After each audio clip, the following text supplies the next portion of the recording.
ಸಿದ್ದರಾಮಯ್ಯನವರೇ ಈ ಕರ್ನಾಟಕ ರಾಜ್ಯದಲ್ಲಿ ಪ್ರಧಾನಮಂತ್ರಿಗಳಿದ್ದರು. ಅವರು ಸತ್ಯ ರಾಷ್ಟ್ರೀಯ ಯೋಜನೆಗೆ ಒಂದನ್ನು ಸೇರಿಸಿಲ್ಲ. ಈಗ ನಮ್ಮ ಯತ್ನೋಳೆ ಬಗ್ಗೆ ಮಾತಾಡಿದ್ದಾರೆ ಪಾಪ, ಮೊನ್ನೆ ದಿವಸ ಭಾಳ ಸಂತೋಷ. ಯತ್ನೋಳೆ ಮಾತಾಡಿದ್ದಾರೆ. ಈಗ ಈ ರೀತಿ ನಡೀತಕ್ಕಂಥ ಸರ್ಕಾರದಲ್ಲಿ ಆಮೇಲೆ ಇನ್ನೊಂದು, ಸನ್ಮಾನ್ಯ ಅಧ್ಯಕ್ಷರೇ, ಕೇಂದ್ರ ಸರ್ಕಾರ ಕೆಲವೊಮ್ಮೆ ಭರವಸೆಗಳನ್ನು ನೀಡುತ್ತೆ.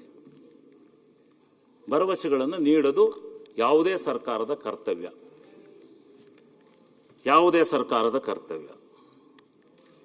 ನಮಗೆ ಅಪ್ಪರ್ ಭದ್ರಾ ಯೋಜನೆಗೆ 5,300 ಕೋಟಿ ಕೊಡ್ತೀವಿ ಅಂತೇಳಿ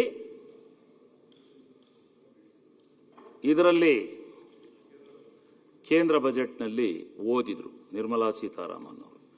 ಇಲ್ಲಿಂದ ರಾಜ್ಯಸಭೆಗೆ ಕಳಿಸಿದ್ದಕ್ಕೆ ಕೊಡುಗೆ ಕೊಟ್ಟರು 5,300 ಕೋಟಿ, ಪರವಾಗಿಲ್ಲ ಅಂದ್ಕೊಂಡು ಇದಕ್ಕೆ ಈ ಅಪ್ಪರ್ ಭದ್ರಾಕ್ಕೆ ಕಡೂರಿಂದ ನಮ್ಮ ಬಾಣವರ್ಕು ನೀರು ಬರ್ತವೆ.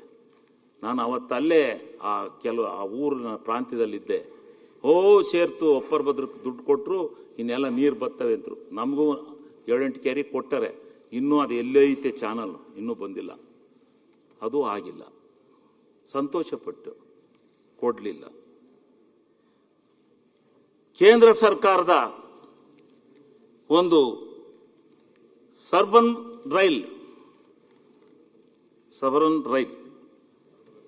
ಯೋಜನೆಗೆ 18,000 ಕೊಡ್ತೀವಿ ಅಂತೇಳಿ ನಾನೇ ಕೇಳಿದ್ದೇನೆ, ಓದಿದ್ದೇನೆ. ಅದನ್ನೂ ಕೊಡಲಿಲ್ಲ. ಇನ್ನು ಈ ರೀತಿ ಎಷ್ಟು ಪ್ರಾಮಿಸ್ ಮಾಡಿದ್ರು ಯೋಜನೆಗಳಿಗೆ, ಅವ್ಯಾವನು ಕೊಡಲೇ ಇಲ್ಲ ಸನ್ಮಾನ್ಯ ಅಧ್ಯಕ್ಷರೇ. ಅದಾದ ಮೇಲೆ ಫೈನಾನ್ಸ್ ಕಮಿಷನ್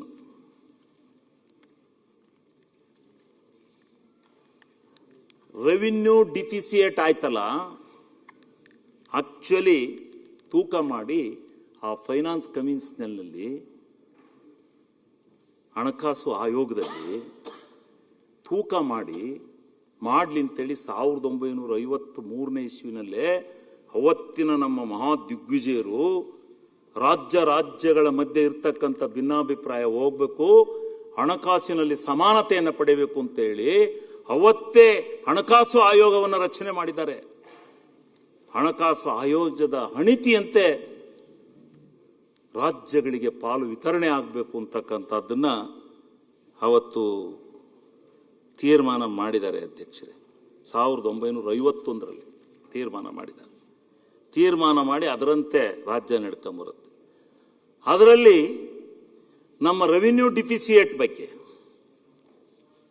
5,495 ಕೋಟಿನ ಕೊಡಬೇಕು ಅಂತೇಳಿ ಫೈನಾನ್ಸ್ ಕಮಿಷನ್ ರೆಕಮೆಂಡೇಶನ್ ಮಾಡಿ ಕಳಿಸ್ತು. ಇವತ್ತಿನವರೆಗೂ ಕೊಟ್ಟಿಲ್ಲ ಅಧ್ಯಕ್ಷರೇ. ಇದನ್ನ ತಾವು ಅರ್ಥ ಮಾಡ್ಕೋಬೇಕು. ಆಮೇಲೆ ಇನ್ನೊಂದು ಅಧ್ಯಕ್ಷರೇ, ಇದೇ ಸದನದಲ್ಲಿ ನಾವು 9 ಗಂಟೆ ರಾತ್ರಿ ಆಯಿತು GST ಬಿಲ್ಲನ್ನು ಅಪ್ರೂವ್ ಮಾಡಿಕೊಡ್ಬೇಕಾದ್ರೆ, ನಾನಾಗ ಆ ಭಾಗದಲ್ಲಿದ್ದೆ. ಸಿದ್ದರಾಮಣ್ಣರೇ ಮುಖ್ಯಮಂತ್ರಿ. ಬೇಡಿ, ಡೆಲ್ಲಿ ಬಹುದೂರೈ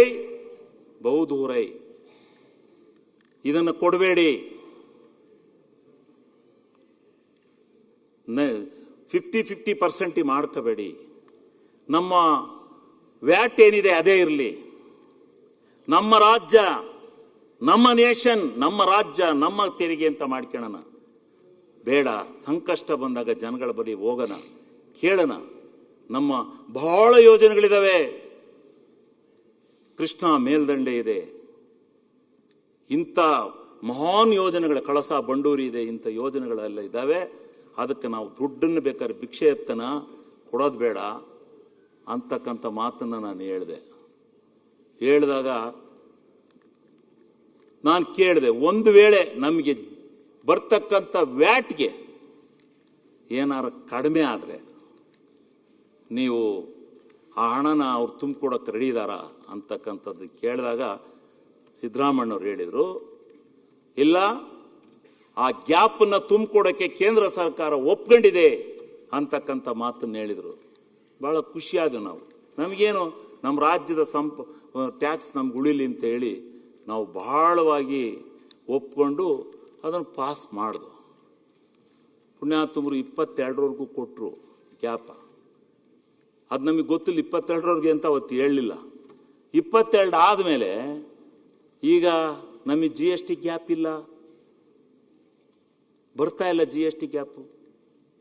GST ಗ್ಯಾಪನ್ನು ಕೊಡದೆ ಹೋದರೆ ನಮ್ಮ ರಾಜ್ಯಕ್ಕೆ ಆಗ್ತಕ್ಕಂಥ ಅನ್ಯಾಯ ಏನು ಅಂತಕ್ಕಂಥದ್ದನ್ನು ಇದರಿಂದ ನಮಗೆ 20,000 ಕೋಟಿ ಕಡಿಮೆ ಆಗುತ್ತೆ. 20,000 ಕೋಟಿ ನಮ್ಮ ಕರ್ನಾಟಕ ರಾಜ್ಯಕ್ಕೆ ಕಡಿಮೆ ಆಗುತ್ತೆ. ಮತ್ತು ನೀವು ನಾನು ಆವತ್ತೇ ಹೇಳಿದೆ ಡೆಲ್ಲಿ ಬಹುದೂರೈ ಬ್ಯಾಡಿ ಅಂತೇಳಿ ಹೇಳಿದೆ ನಾನು GST. ಆದರೆ ಇಡೀ ರಾಜ್ಯದಲ್ಲಿ 1 ನೇಷನ್ 1 ಟ್ಯಾಕ್ಸ್ ಬರಲೇಬೇಕು ಅಂತಕ್ಕಂಥ ಕೂಗೇನಿತ್ತು. ಅದಕ್ಕೆ ನಾವು ಏನು ಮಾಡೋದು, ಕೆಲವು ಷರತ್ತುಗಳನ್ನು ಹಾಕಬೇಕು ಅಂತ ಅಂದಾಗ ಈ ಗ್ಯಾಪ್ ಬಗ್ಗೆ ಒಂದು ಚರ್ಚೆ ಆಗಿ ಅದನ್ನು ಕೊಡ್ತೀವಿ ಅಂತ ಹೇಳಿದ್ರು. 22ರವರೆಗೂ ಕೊಟ್ಟರು, ಕೈ ಕೊಟ್ಟರು. ಈಗ ಕೊಡ್ತಾ ಇಲ್ಲ ಪಾಪ. ಯಾಕೆ ಅಂತೇಳಿ ನಾನು ಅಲ್ಲಿ ಪಾರ್ಲಿಮೆಂಟಲ್ಲೂ ಕೇಳಬೇಕಷ್ಟೇ. ಈಗ ಈ ರೀತಿ ಆಗಿರ್ತಕ್ಕಂಥ ಈ ವ್ಯತ್ಯಾಸದಲ್ಲಿ ನಾವು ಯಾವ ರೀತಿ ರಾಜ್ಯ ಸರ್ಕಾರವನ್ನು ನಡೆಸೋದು, ನಮ್ಮ ಬಜೆಟನ್ನು ಯಾವ ರೀತಿ ನಡೆಸೋದು, ನೀವೇ ಹೇಳಿ. ನೀವು ಹೇಳಿದರೆ ನಾನು ಕೇಳ್ತೀನಿ. ಈ ರೀತಿ ವ್ಯತ್ಯಾಸ ಆಗ್ತಾ ಇದೆ. ಮಾನ್ಯ ಅಧ್ಯಕ್ಷರೇ, GST ವಿಚಾರದಲ್ಲಿ ಕೇಂದ್ರ ಸರ್ಕಾರ ಏಕಪಕ್ಷೀಯವಾಗಿ ವರ್ತನೆ ಮಾಡಿಕೊಂಡು ಇದೆ. ನಮ್ಮರು ಒಬ್ಬರು ಕೌನ್ಸಿಲರ್ ಹೋಗ್ತಾರೆ, ಇಲ್ಲ ಅಂತ ಹೇಳೋದಿಲ್ಲ, ಕೌನ್ಸಿಲಿಂಗಿಗೆ ಹೋಗ್ತಾರೆ, ಸಭೆಗೆ ಹೋಗ್ತಾರೆ. ಅಲ್ಲಿ ಅವ್ರ ಬಹುಮತ ಇದೆ. ಬಹುಮತದ ಎದುರಿಗೆ ನಾವೇನು ಮಾಡೋಕ್ಕೆ ಸಾಧ್ಯ? ನಾವು ಹೇಳಿದ್ದು ಕೇಳ್ಕೊತಾರೆ ಅವರು, ನಾವು ಹೇಳಿದ್ದನ್ನು ಅವರು ಕೇಳೋದಿಲ್ಲ. ಆದ್ದರಿಂದ ಇವತ್ತು ಅವರು ಮಾಡಿದಂಥದ್ದೇ ಕಾನೂನು. ಇದರಿಂದ ನಮ್ಮ ರಾಜ್ಯಕ್ಕೆ ಹಣಕಾಸಿನ ದೃಷ್ಟಿನಲ್ಲಿ ಇವತ್ತು ಬಹಳ ಇದೆ. ನಮಗೆ ನಾವೇನಾದ್ರು ಟ್ಯಾಕ್ಸ್ ಹಾಕಿದರೆ 4 ಮೇಲೆ ಹಾಕೇಳಿ ಅಂತ ನಮ್ಮನ್ನು ಬಿಟ್ಟಿದ್ದಾರೆ.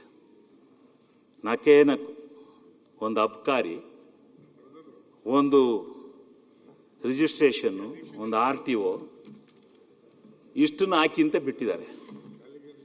ಒಂದು ನಿಮಿಷ ಡಿಸ್ಟರ್ಬ್. ಈಗ ಏನು ಮಾಡೋದು?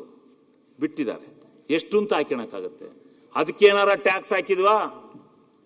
ಮೊನ್ನೆ ಗಲಾಟಿ ಟ್ಯಾಕ್ಸ್ ಹಾಕಿದ್ದಾರೆ.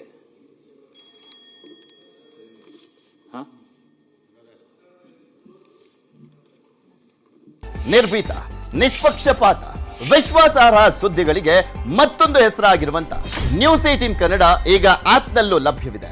ದಯವಿಟ್ಟು ಇಲ್ಲಿರುವ QR ಕೋಡ್ ಅನ್ನ ಸ್ಕ್ಯಾನ್ ಮಾಡಿಕೊಂಡು ಆಪ್ ಅನ್ನ ಡೌನ್ಲೋಡ್ ಮಾಡೋದಕ್ಕೆ ಮರಿಬೇಡಿ. ನಿಮ್ಮ ಬೆಂಬಲ ಹೀಗೆ ಸದಾ ನಮ್ಮೊಂದಿಗಿರಲಿ. ಧನ್ಯವಾದ.